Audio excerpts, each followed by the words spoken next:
Bonjour les belles dames, j'espère que vous allez bien. Rappelez-nous bien par la grâce de Dieu. Dans la vidéo, elle est comme ça la viande. Hein? Ouh, viande, oh ma belle, tu vas aimer. Tu vas aimer, tu vas aimer. Donc, viande pour mon à Mobimba wana, na soma qui vient nanga na Lidl. Donc voilà. Et là, on a comme ça, na kolongo la viande nanga na chasser nango et na ko nettoyer yango. Donc voilà, on a toujours ko nettoyer ba viande. Donc voilà, on nettoie yango deux fois. Après qu'on nettoie yango, on a sûr que ils a vraiment clean. Donc voilà, et comme comme ça, na ko yango à côté. Na ko tia vient nanga à côté et awa nazali na aïe, nazali na céleri et nazali na ndembi et nazali na oignon pe nazali na oyo ezali tangawizi. Na ko mélanger biloko nanga oyo ensemble nde bozo mona vidéo ezolakisa biso.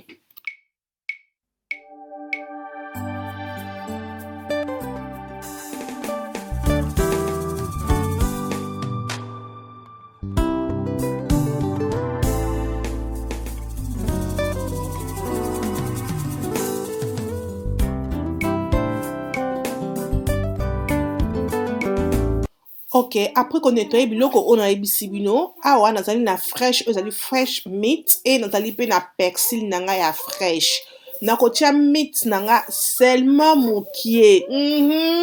Nakotia ngo seulement mokie comme bokomona na laksabino et nakotia pe persil nanga ya fresh. So na ba fresh te kokotia oya kokauka. Eza na problème te menga na selela ki oyo ya fresh et nakotia ngo na moulnette nanga pona mélanger ngo na ba épices déjà oyo eza na kati ya moulnette pour la to numo bo mona ni tozo sala vraiment marinade oh, c'est vraiment joli, rien à dire.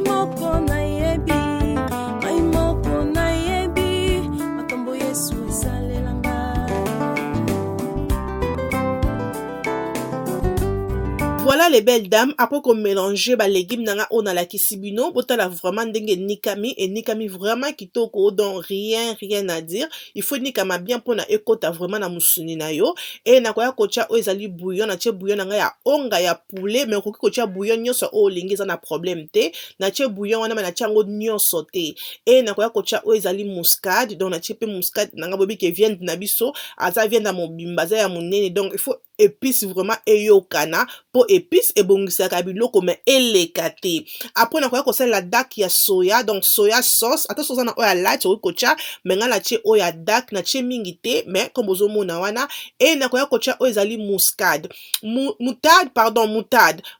eza vraiment important na kocha na viande parce que viande il faut elemba donc moutarde yango nde salaka ke viande na biso elemba et na koya kocha o ezali white pepper. So ça na white pepper te ma belle kocha black pepper eza na problème te donc black na white pepper ça la ka presque eloko moko na goût na biloko donc voilà et na chilutu nanga moko donc katikat na koloba ya white pepper et na ko la jumbo nanga ozali ya aroma donc comme dans le bic bouillon nyonso oza na ko sala eza na problème te donc na tie deux bouillon na tie ya soso pe na tie ya aroma et na koya kocha ezali huile d'olive donc o ko sala non huile normale eza na problème te donc mikolo on a comme préféré ko sala huile d'olive parce que ça ka vraiment pe kitoko pour na santé na biso. Après wana mabele yoko na koya ko sala na koya ko kata o ezali citron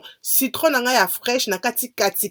et na ko fina na ko zwa jus kaka jus ya pamba toza nango posa et na ko kende ko mélanger ngo na ba épice nanga otoche et toko mélanger c'est vraiment bon ma belle meka okozala décide.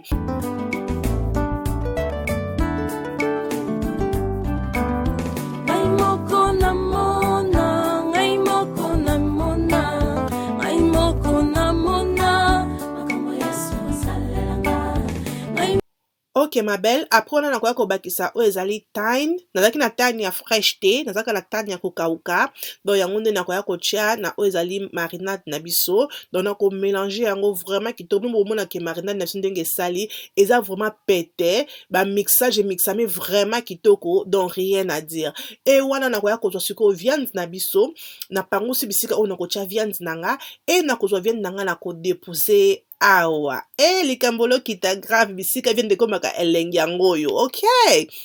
nakozwa papier tissu nanga donc papier mouchoir je pense tissu nako nettoyer ba mai nyonso avienne pour ça na posa te ke viande na yo ezala na mai e nakozwa mbeli nakomi kokotisa nde bozomona na musuni mpo na musuni na ngai ekota épice il faut nakotisa ba mbeli comme ça po soki otie banzela oyo yango nde koede ke ba épice na yo ekota na madusu wana pona ekota ti na kati ya viande na yo après nakozwa nzungu oyo ekotaka na four nakozwa nzungu nanga four et na jusqu'au marinade na biso oh my goodness nakomi kopakola ma belle zwata na yo donc sokola maboko na yo mpona kosalela pe maboko sokola maboko na yo kotisa vraiment épice na yo bien na kati ya musuni na yo musuni no na kati ezala polele te voilà après kotia oyo ezali épice na nga botande marinade na biso evandi na biloko evandi vraiment kitoko épice evandi donc bomonaki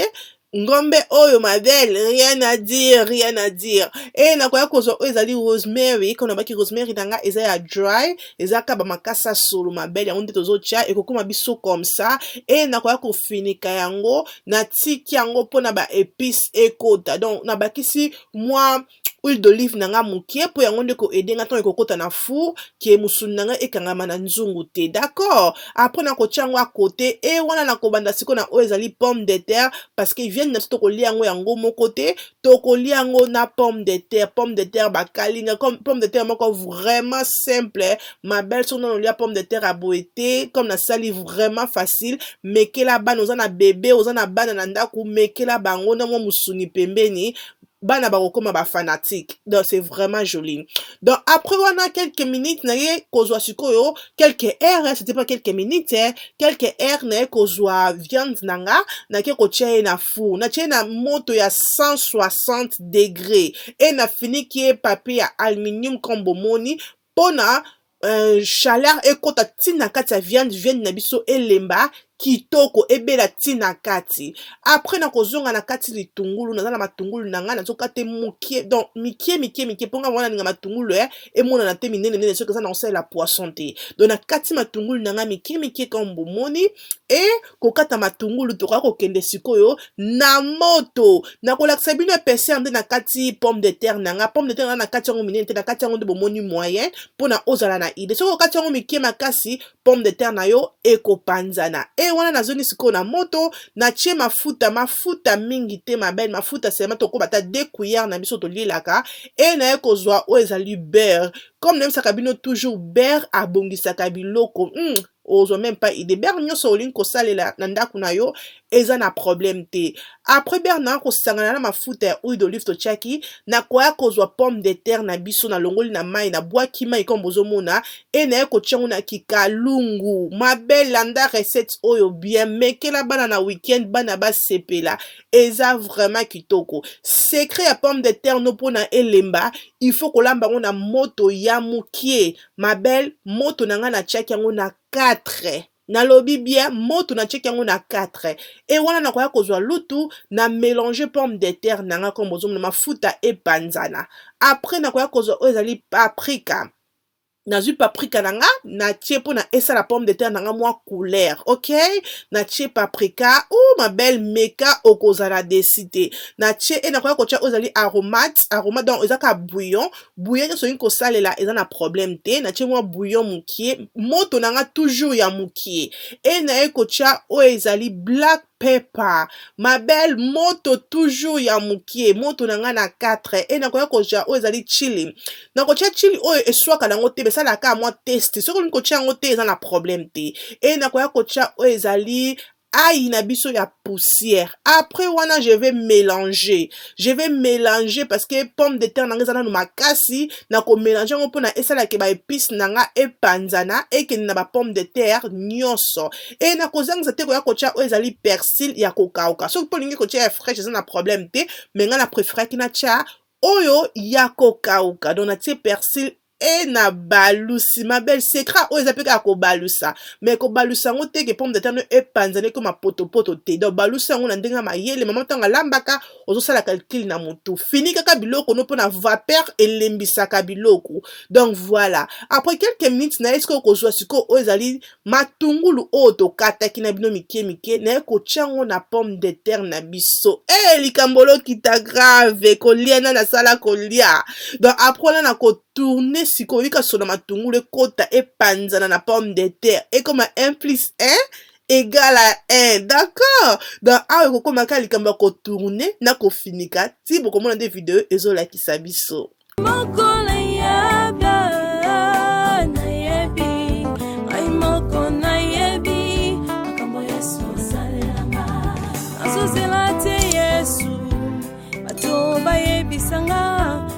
Ok ma belle, comme bozomona ki pomme de terre nanga vraiment ekomi kolemba eloko na kosala après kobalusa yango balusa yango na ndenge ke epanzana te nakoya kobakisa mai mukie nde bozomona wana mai wana to na kofinika kikalungu nanga yango nde kosala ke pomme de terre nanga vraiment elemba tina kati yango nde kosala ke bepice nanga pe mai wana ntango ozokotela kati ya pomme de terre epesa goût na kati ya pomme de terre donc voilà ma belle voilà pomme de terre akokalinga mokili oyo eza na kolamba moko au secours appelle la police ma belle tala ndenge pomme de terre yango moko elembi balusa yango na ndenge ya mayele na ndenge ya technique pomme de terre epanzana te donc pomme de terre nanga boye vraiment ebeli na eloko mosusu akobakisa na pomme de terre nanga ite vraiment I was like this pomme de terre ezalaki vraiment na gouti na kati ya pomme de terre donc soki oliesa yango bana yo moko olie okosepela na pomme de terre parce que ezalaki vraiment kitoko nde bozomona mbeli donc pomme de terre nanga vraiment elembi rien à dire et wana nakokende na masangu nasalaki pe masangu nabi pourquoi pas te partager recette au père masangu na bino ensemble wana na tie mai nanga na masangu comme bozomona masangu pe balambaka ngo pe batiaka pe épice soki oyebaka te donc masangu nanga nakoya kotia oyo ezali black pepper et nakoya kotia oyo ezali beurre et nakotia pe oyo ezali bouillon donc bouillon nyonso oyo ozali nango okosalela nga asalaki oyo proposing seasoning yango nde oyo nga nasalelaki moko kosalela bouillon nyonso oyo oza nango eza na problème te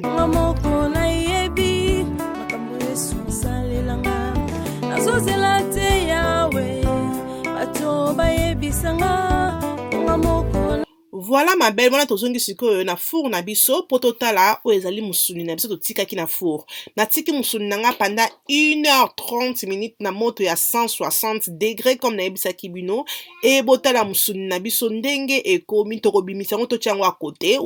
Ma belle tala ndenge boti sauce. Sauce oyo ezali vraiment important na musuni na biso oyo ko boaka sauce oyo te longola sauce oyo tiango na sani parce que yango pe toko banda ko lia musuni na mesa tozokata to banda ko boakela ngo sauce oyo na kati ma belle eza vraiment bon sauce oyo kolambela ngo même loso eza vraiment kitoko donc après ko boakela musuni nanga sauce bongo na ko kolongola sauce nanga na tiango à côté po eza vraiment important pour na sauce nanga ezala après na ko kozongisa musuni nanga na moto na komatisa siko moto nanga na kotia moto nanga na 180 et na kotika musuni nanga ebela po na 30 minutes et na kofinika musuni nanga turo te na kotisi yango na four polele na finiki yango te donc voilà après wana ma belle nakoya kosala oyo ezali mayebo na biso ya pembe donc nanga nasala simo mayebo ya pembe po bomo nanga tokosala vraiment simple donc nakosokola mayebo nanga et nakokende kosala yango bokomona tokosala mayebo na biso vraiment simple